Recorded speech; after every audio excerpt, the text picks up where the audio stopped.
Jump ചെയ്ത് കഴിഞ്ഞ് bed വീഴുന്ന സമയത്ത് നമ്മൾ ഈ ബാറിന് 90 ഡിഗ്രി ആയിട്ടാണ് വരിക. നമ്മളൊരു T ഷേപ്പിലാവും. ബാർ നമ്മളൊരു T ഷേപ്പിലാണ്. അത് നമ്മൾ കാണിച്ചു തരാം. നമ്മൾ വീണ് കിടക്കുമ്പോൾ ഈ പൊസിഷനിൽ വേണം വീണ് കിടക്കാൻ.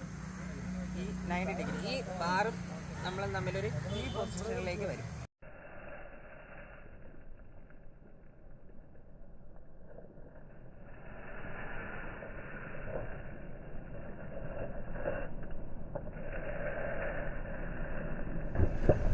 ഇതിൻ്റെ ബേസ് കഴിഞ്ഞ് കഴിഞ്ഞാൽ നമുക്ക് അടുത്തതായി ചിന്തിക്കേണ്ടത്, നമുക്ക് ഈ ജമ്പ് ചെയ്യുമ്പോൾ നമ്മൾ ലാൻഡ് ചെയ്യേണ്ട ഏരിയ എന്ന് പറഞ്ഞു കഴിഞ്ഞാൽ നമ്മുടെ ബാക്കിൽ ഈ ഏരിയ ആയിരുന്നു നമ്മൾ ലാൻഡ് ചെയ്യാനുള്ള. ആ കണക്കിന് നമ്മൾ ജമ്പ് ചെയ്യാൻ വേണ്ടി ശീലിക്കണം. അത് പോയിട്ട് തന്നെ നമ്മൾ ഈ ബാർ പാസ് ചെയ്യുന്ന സമയത്ത് നമ്മൾ ജമ്പ് ചെയ്തതിന് ശേഷം നടുവൊന്ന് ബാക്കിലേക്ക് ബെൻഡ് ചെയ്യുകയും വേണം. എങ്കിൽ